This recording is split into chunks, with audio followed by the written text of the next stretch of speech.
Hello, Bill. Good afternoon, Matt Lewis. Happy post-Super Welcome. Tuesday.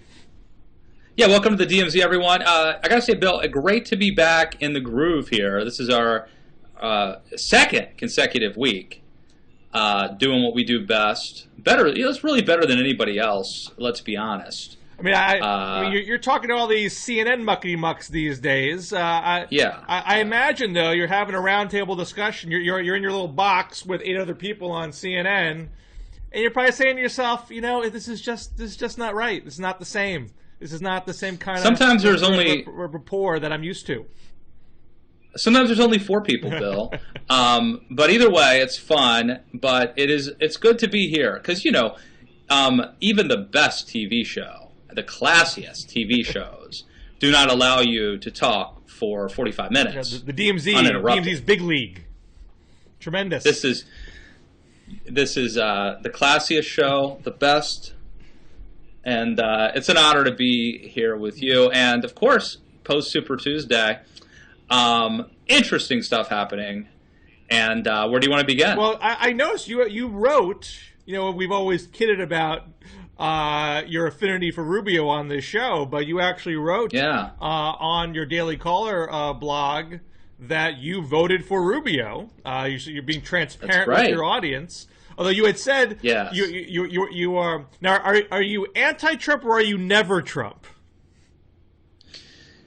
I'm not gonna. I'll never vote for Trump. You'll never, because I think you will never vote for Trump under any circumstances.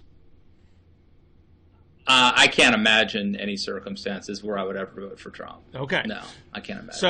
So you are saying. So you said before, if you're in a state where Cruz is ahead, vote Cruz. If you're in a state where Rubio is ahead, vote Rubio. You're in Virginia, so therefore you voted Rubio, and you almost pulled it off. It was real close. Yeah.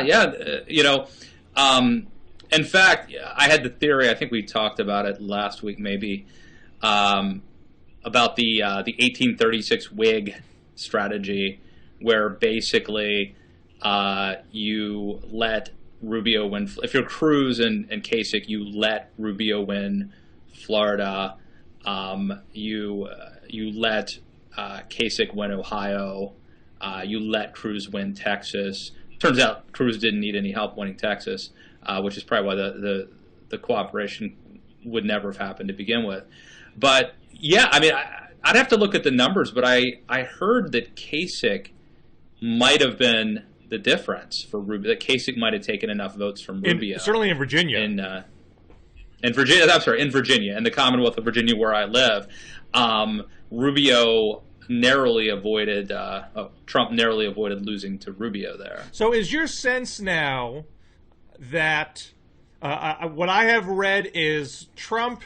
This is, and I believe I saw this from David Wasserman, who was with Cook Political Report and is now with 538, that Trump won enough delegates to be on track to winning a clear-cut majority of delegates. Now, you still have this rumblings of discontent in the Republican Party, but no consolidation around a Trump alternative. You know, Trump got 3, Rubio got 1. Kasich isn't dropping out yet, at least at the point of time when we're taping on Wednesday afternoon. And you got these big March 15th winner-take-all contests looming, including in Florida and Ohio and I believe Illinois and a couple others. If you don't stop Trump there, then you really can't stop him from getting a majority outright. Is your sense of Washington conservatives, Washington Republicans, that there is resignation to Trump being the nominee, or is there movement afoot to play for brokered convention? Are people talking about trying to break into the Constitution Party because their nominating convention is next month? Senator Ben Sasse has talked about, because he's never Trump, he's talking about finding another option some way, somehow. That maybe this will be like 1860, where there'll be 4 candidates running and no one's going to get a popular vote majority. Are you hearing anything about what people are planning to do, or is there just resignation at this point? Well, I think there's still, I think shock is maybe the better word. My whole point about the 1836 Whig strategy was to concede that you're not going to beat Trump, but you can deprive him of the 1,237 delegates he needs, and then you can have a contested convention. And I made that argument like 10 days ago or so, and I think it's becoming probably even more likely now. I don't think there's any brokers or any leaders who have any real strategy right now, but I do think that there is a consensus amongst people like Ben Sass, people like me, who are sort of conservatives that, on principle, you just can't support Donald Trump because, first of all, he's a liberal. He supports or has supported single-payer universal health care. We're not accepting him, by the way, just so you know. That's not our line. Subsidizing Planned Parenthood, eminent domain, go down the list. But on top of that, there's the added benefit of this, aside from having a liberal be your party's nominee, he will also bring with it the label that you're a racist. And this label will tarnish the conservative movement and stick with you for the rest of your life. So 20 years from now, when I'm making the argument that my conservative policies will lift more Americans out of poverty and bring prosperity and peace and joy to more Americans, somebody will say, oh yeah? Well, you supported Donald Trump, the guy who refused to renounce the KKK. So, can't go there, can't do it, can't take on that baggage, and cannot have the conservative movement be tarnished by that unseemliness. And so, it becomes, supporting Trump isn't like holding your nose and supporting a guy like Mitt Romney who's too moderate for my tastes or just doesn't, jibe with me. It's really defying your moral code. And so I just think you're going to see people who just simply cannot support Trump, will do whatever it takes to stop him at the convention, even if it rips the Republican Party apart. The coalition could come unhinged and possibly support, a constitutional conservative as a third-party nominee. This is really, we have the potential, Bill, for the conservative movement and the Republican Party to literally, come unglued, and for the coalition to split.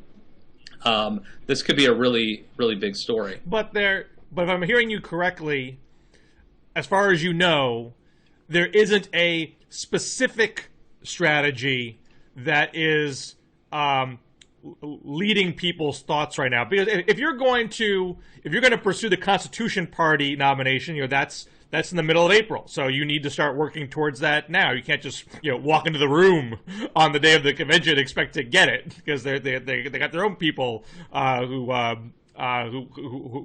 control things. If you want to run as an actual independent and get on the ballot without a party structure, you need to start collecting signatures in all 50 states now. The fine deadlines for many of these things are July and August, some are earlier, but the requirements can be very steep, but it requires a lot of money, a lot of staff. You can't wait around much longer. If you're if you're putting all your chips into the brokered convention basket, and technically speaking, there are brokers, I just mean denying Trump a majority, you got to go all in on March 15th and consolidate around somebody. So is the party going to get behind Cruz or get behind Rubio? Is there a specific thing underway, or is there still a lot of diffuse disgust, but waiting and seeing? Or I should say, a fourth option, would a Mitt Romney, jump in now? Would somebody get in the race and say, run me as a write-in? Jerry Brown got in the race in mid-March in 1976, won 3 primaries, and then tried to make a stand at the convention. It didn't work. But, is there anything like that you think is the leading strategy for the Never Trump crowd? No, and I think that's why we're in this, like the fact that there isn't a sort of unified plan now is indicative of the problem. Like, there's never been a plan to stop Trump. There's never been, this goes to my book, Too Dumb to Fail. There are no adults, there is nobody in charge, and there is no plan.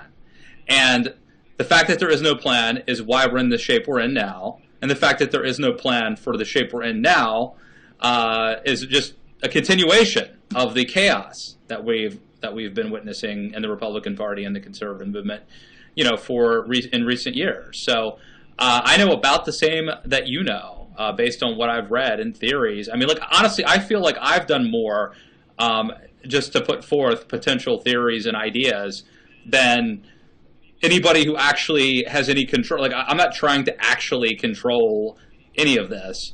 And I've posited as many viable theories as the so-called, leaders, whoever they are. I don't think they exist. It is a mess. It is an absolute mess. And so, look, I guess let me just get to this point. So I don't think people like Ben Sass and me and many others, but I'll just use the two of us.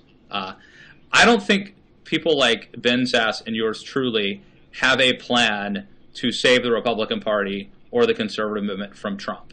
I think we have a plan to keep ourselves and our reputations from being tarnished by Donald Trump, so that we can sort of have a government in waiting, a philosophy, go underground and basically preserve conservatism, at least keep it from being tarnished or tainted by Trumpism. That is not a great thing that we ought to be, like, this is not something to be proud of. This is like, this is the least we could do. I think that's kind of where we're at right now. If it was up to you, you were the power broker. You were the Republican Party poobah that could actually dictate the strategy at this juncture. Which path would you take? Would you try to save the Republican Party and put all your energies into denying Trump those delegates, starting with March 15th? Or would you say, okay, this operation is rotten. There's no saving this shell of a party. We got to start over somewhere else. Let's do Constitution Party. Let's go independent candidacy. Do you think there is a path that seems the easiest path to take? Well, no, it's obviously much preferable to preserve what we have. If I had carte blanche authority tomorrow, I would say, okay, guess this is how it's going to go down. Rubio's going to be the president, because I think he's got the best shot of beating Hillary. Kasich's going to be the vice president, so you've got Florida and Ohio. And guess what? Ted Cruz, you're the Supreme Court. You're going to be the Chief Justice of the Supreme Court. I guess you can't do that. I guess you can't make him the Chief Justice. I actually had a tweet exactly along these lines after the South Carolina primary, where I said, Rubio goes to Kasich, you be VP, it goes to Cruz. I'll make you Attorney General, and when the Supreme Court opening arises, I will put you in that slot at that point. That would be fine with me, and I would say, this is how it's going to be now. Don't get out of the race yet. We need to. We're going to deprive. Because I don't think head to head. I'm not even sure that head to head Rubio could beat Cruz. I'm sorry. I don't even know if Rubio could beat Trump head to head in Florida. It's hard to game out, or Ohio. Let's say Ohio, for example. I don't know if Rubio could beat Trump head to head in Ohio. Kasich's in Ohio. That's why you stay in the race. Instead of dropping out, you stay in the race until after Ohio. So what you do is Cruz and Rubio would turn on their get-out-the-vote operation, all of their volunteers, send them all to Ohio to work for Kasich. This is like desperation, bare knuckles, pull out all the stops. But I'm just saying, you gave me this scenario where I have complete control of all the resources of the Republican Party, and I can tell people what to do. That is what I would tell them to do. All right. Now, I'm seeing a lot on the right that Trump is manifestly unelectable, a disaster for the party, would disintegrate the core principles of the party. And I'm seeing more and more on the left, watch out for this Trump. Trump's got a psychic hold on the electorate. He's gonna sweep the Rust Belt. He's whipping up the white working class into a fervor. Hillary has to watch out. Don't take this guy for granted. Can both of these analyses be correct? I'm sorry. So one of them is that Trump is whipping up people into the Fuhrer. What's the other one? Well, I mean, the Democrats think that Trump is a Clinton killer. You know, she's weak. Oh, I see. She's weak with white working class. She's weak in economic populism. Trump could barnstorm the Rust Belt. He can win Ohio. He could win Pennsylvania. He could win Michigan. He could win Wisconsin. He could win Iowa. And the whole notion that I think both parties held after 2012, which is you can't win on a whites-only electoral strategy. You have to play with Latinos and African Americans. Trump is so awesome. That was under the assumption. Yeah, I mean that was under the assumption you had a normal political candidate, and Donald Trump's not normal. Look, I don't know if he wins or loses against Hillary, but I think there's a chance he wins, and I think there's a chance that he does turn out angry, disaffected working class whites in the Rust Belt who would never vote for Mitt Romney. And beats Hillary that way. But my primary concern is not that Donald Trump can't beat Hillary Clinton. It's that if he does win, even if he does win, we have no idea how he's going to govern. He's a loose cannon. And furthermore, I think in the long term, the demographic destiny would be destroyed. So, yes, maybe in 2016 you can win by doubling down on more white voters. I say this in Too Dumb to Fail.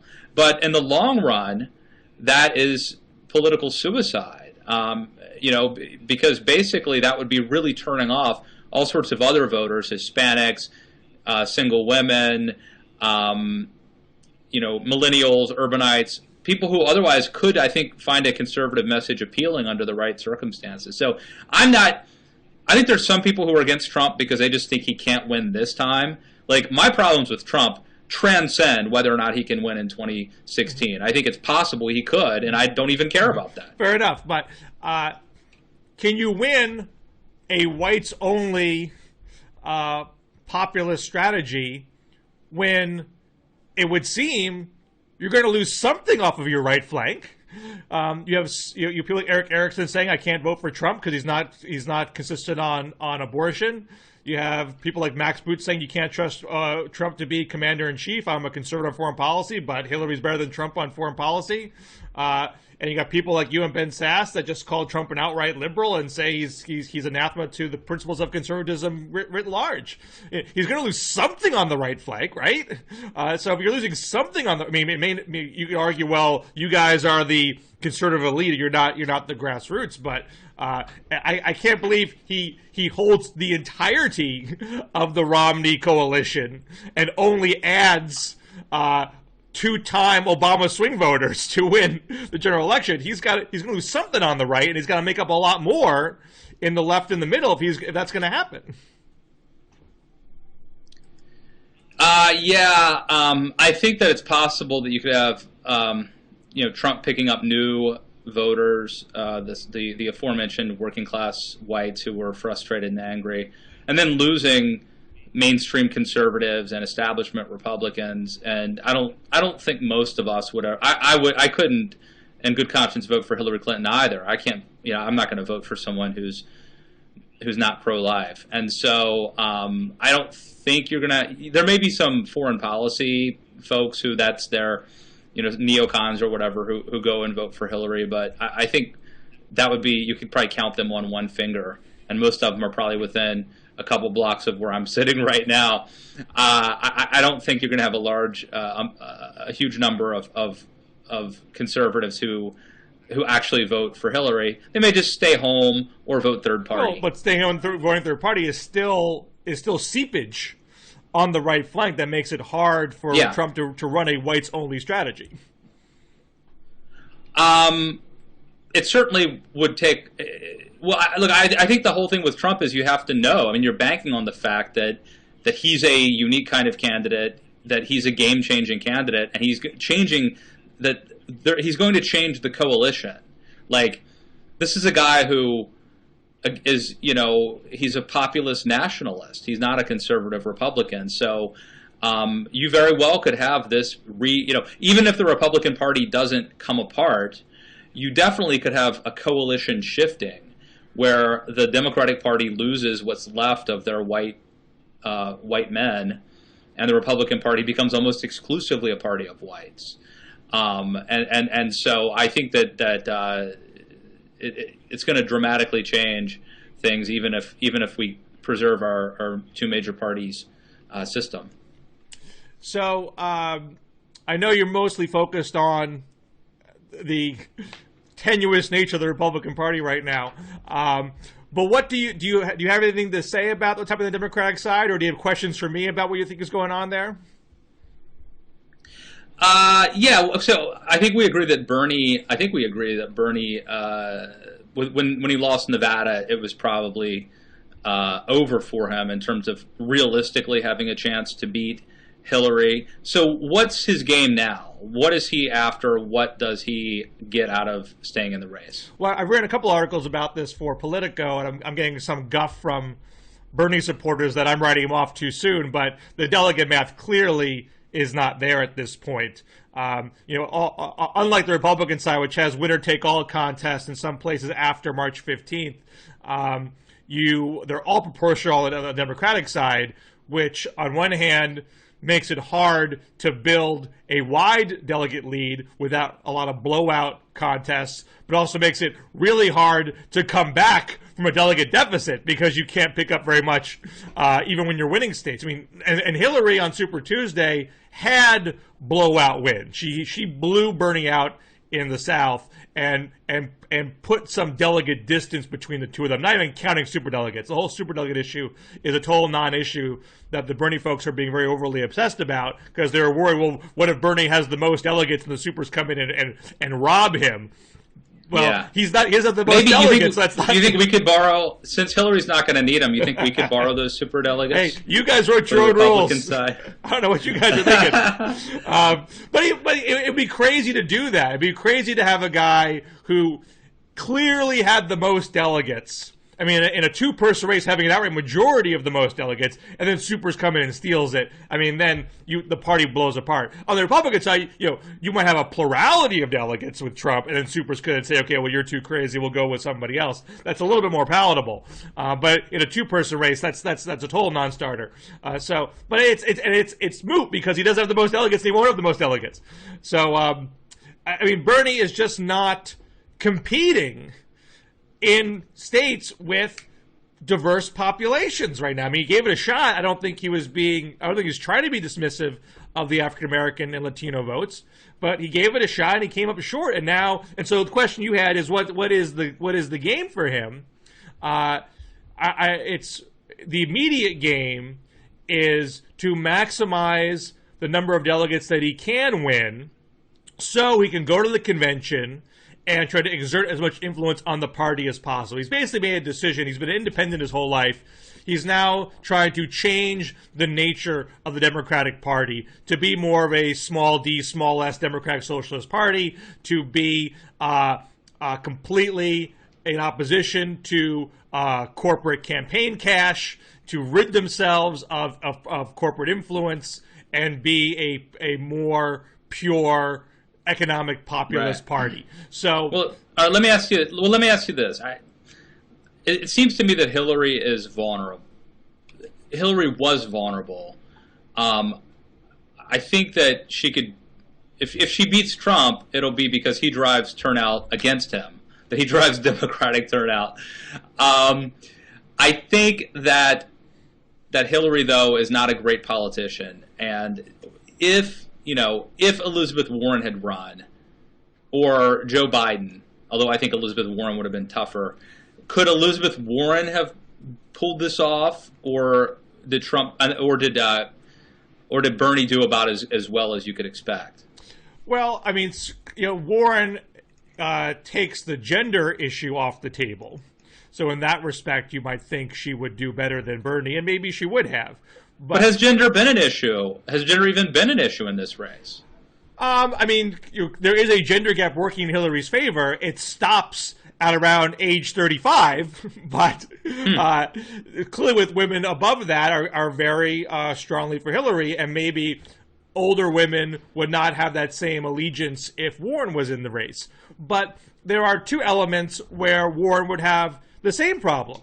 The issue with African American voters in this race is that Bernie has been in politics for 3 decades and has no experience working with people of color communities. That's not an insult. Which is so weird because, as you know, Bill, I don't have to tell you about his early work in the civil rights movement. I mean, I know he's from Vermont. I know he represents Vermont as a senator, but it's weird that obviously early on in his life and in his career, he really was, intimately involved in the civil rights struggle. Why did he not build more bridges with the African-American community the last several decades? Well, I mean, his whole career has been to prove that you can win more conservative white voters, white working class voters, with an economic populist message zeroing in on class inequities. I mean, it's partly born out of the state that he's in and what he needed to do to win in that state, but I think it's what he believes most sincerely. And so there's an element of assuming you're going to have the people of color vote for that coalition, and you don't have to go the extra mile to bring them on board. And maybe in a general election that is true, but in a primary election that is not true. And so to just show up in these states without having a long history of working with those communities with very ambitious proposals, you're talking with communities who have been burned for a long time, who are not. I mean, this was they've been feeling the burn. They've been feeling the burn for years. This was in a different way. Obama got knocked for these comments about the white working class back in 2008, but he was making the point that if for white working class communities who have seen promise after promise not be fulfilled, it's very hard to waltz in there and assume that your great economic ideas are going to work because they've been burned before. And so I think that similar dynamic happened with Bernie in South Carolina, and he tried to mitigate it. He found some high profile surrogates. He tried to stress his civil rights background in the 60s.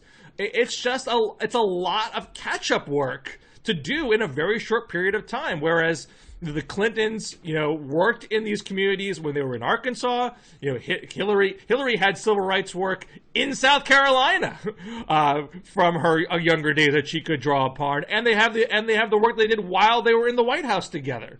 So she was just a more familiar face. And so Warren would have the exact same problem. She hasn't even been in politics for as long. And she's only been a senator for less than one term. So she couldn't just show up there and assume those votes would be in hand. And I think the second problem that she would have is that she has zero experience when it comes to foreign policy. And there is a commander-in-chief element to this race. I mean, and so Bernie's weakest moments in the debates were when he was getting foreign policy questions and he would just be pivoting back to economic matters and giving an impression that this was just not a priority issue for him.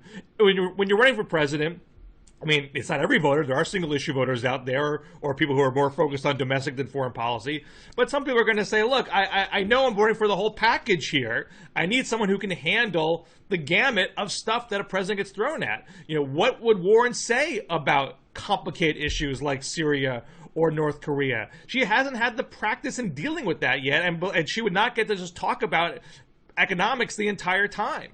So I don't think it's a given that Hillary's weak and a better Bernie in the face of Warren would have overtaken her. I think Warren might have done better than Bernie, but you're seeing these blowouts in a number of states, and I don't think you can assume that a Warren would have magically made that up. But so I'm sorry, go ahead. Well, I just want to get back to the convention angle here, because I do think that's very important, because there's still a question of how unified will this party be. Democrats aren't in as bad a shape as Republicans, but there is a split that's emerged here. And Bernie, on one hand, wants to have as many delegates as possible to say, okay, you got the nomination, but I'm the heart and soul of the party. I have the youth behind me. You're moving towards my issue set. Let's put it on paper. Let's put it in the platform that we're going to break up the banks, that we're going to have single-payer health care, we're going to have free college.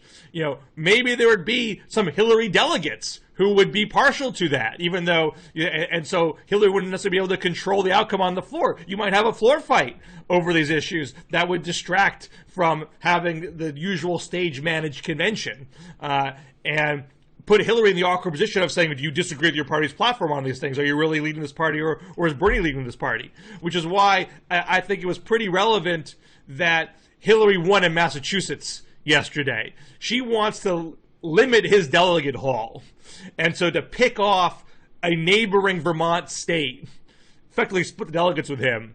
I mean, Bernie is going to need something like 40% of the delegates if he's going to really make a stand and say, I am on par with you as far as what this party believes in.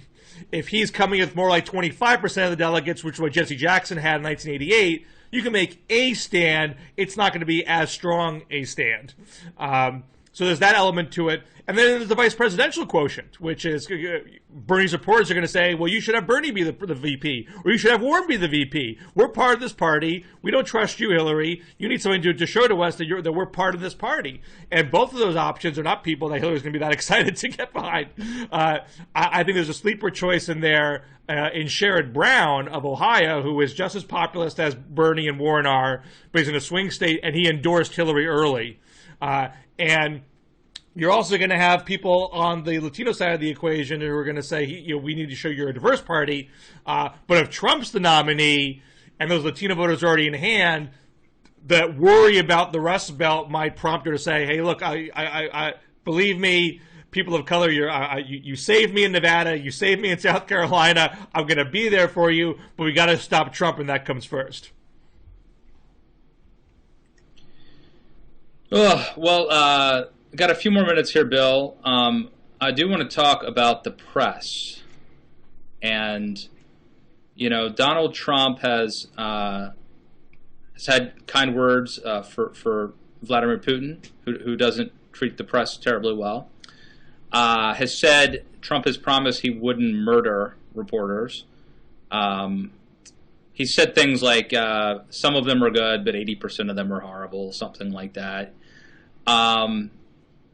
And most recently, there was an incident where a Secret Service agent at a Trump rally choke slammed a Time photographer to the ground. It seems that his sin was that he tried to leave the holding pen to photograph a Black Lives Matter protest taking place at the Trump rally. I wrote a piece in Roll Call observing the irony that it seems like you can jump the fence at the White House and go and go into the White House and suffer fewer consequences than attempting to dare to leave the press holding pen and take a picture of something. So not a huge story right now, but I do sense that there's like a growing animosity toward the press, and that it could potentially be dangerous. I don't know that I would want to be like an embedded reporter, certainly following Donald Trump around at these rallies where he gets the audience, worked up into a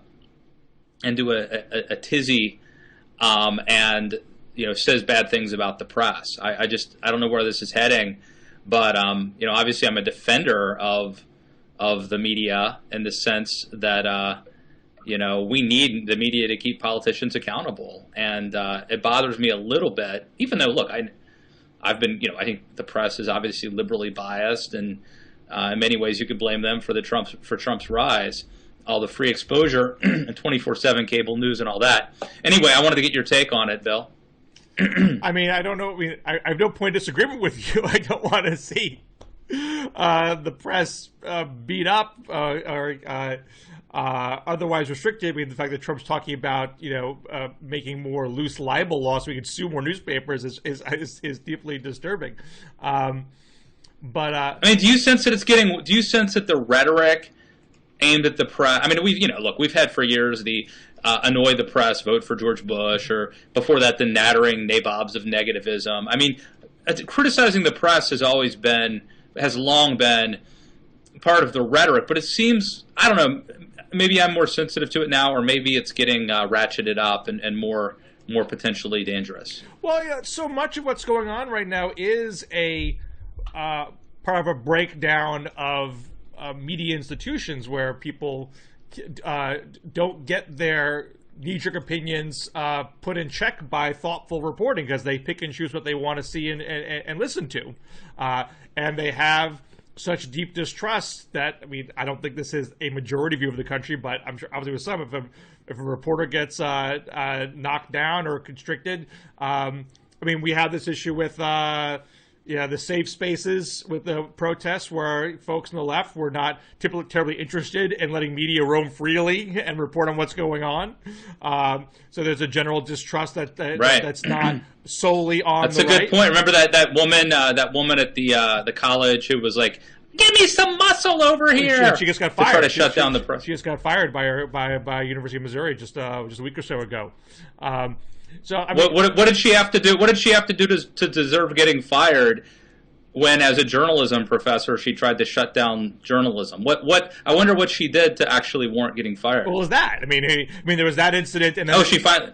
And then there was a second incident that was uncovered at an earlier protest where there was video of, and the two together, they. Well, let me just give you an example. I mean, Twitter is anecdotal, of course, but NBC News Trump embed Ali Vitali, who's a lady reporter for NBC. Who she's the embed, covers Donald Trump. She tweeted something about Black Lives Matter protesters the other day, and somebody tweeted back, "Journalists' lives don't matter." Now that's obviously anecdotal. That could be anybody. That's like an anonymous Twitter person.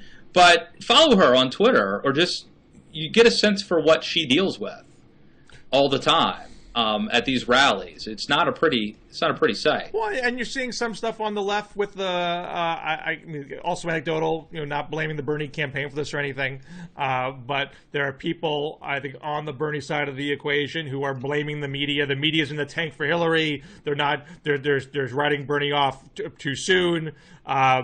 He's gotten the rougher end of the coverage, and it's so detached from the reality. Hillary's the one that's got knocked 9 ways to Sunday over the course of 2015, and the Bernie coverage now has gone south because he's lost things. I mean, that's where the coverage turned on Bernie. Bernie had great coverage after Iowa and New Hampshire, got bad coverage after Nevada and South Carolina.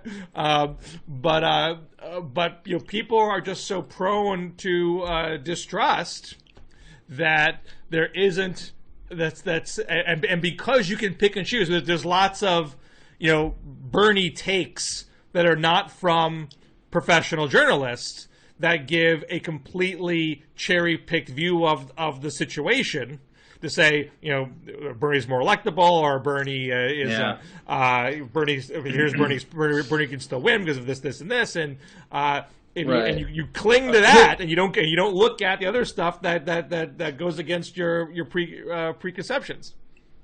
Here's what I want to ask you, Bill. About 5 years ago, when we first started doing this show, and I was a little paranoid about the radical left, and you said that if they tried to come and get me, take me away, that you were going to tell the world my story and rally to my defense. What happens if Donald Trump does? If he sends me to Gitmo? Are you gonna? Should this go the other way? Should I be more concerned? No. Ironically, no. No, ironically, no. You're safe. You're okay. Because much more likely because we're both liberal, I'll be protected. Yeah, he'll be okay with you. You got the same position on healthcare, same position on a lot of things. No, I would be. I mean, the good news is, I feel like if George Will disappears, or if a tragedy should befall Jonah Goldberg, then I'm not going to be at the top of Trump's list, but anyway. Well, just something to mull over. I will withstand any tweet storm from Donald Trump to save you from unfair imprisonment, unless, of course, you're being really mean to Donald Trump and you deserve it. Then that's a different story. But if you don't, he was very, very mean to me. He was not fair. He was very mean. If you're gonna start using bad language about Trump, if you're gonna start telling lies about Trump, then I gotta. Well, then it's fair. Yeah. Then you're fair game. By the way, I forgot to mention that Trump also wants to change libel, or wants to loosen libel laws, Right. so that he can also go after people who write hit pieces about him. So anyway, we've got that to look forward to as well. Well, I think Trump can be beaten. I think it's going to be okay. I mean, maybe not by you guys, but I think someone's going to come along to beat Trump soon enough. So I think you'll be out of prison in 2017 is my guess. Here's hoping, man. Here's hoping. I don't have to move to Canada because I don't trust their extradition process. All right. Well, it's great to talk to you. Always nice to see you on special days like Post Super Tuesday. We got more races next week. Good to be back in the saddle. Stay tuned, people. Go buy my book, Too Dumb to Fail. Check out Bill's stuff at Politico magazine and Real Clear Politics. And if you do those two things and you download Matt Lewis in the News podcast on iTunes, you'll be ahead of the game. That's right. All right. All right. Till next week. See you next week.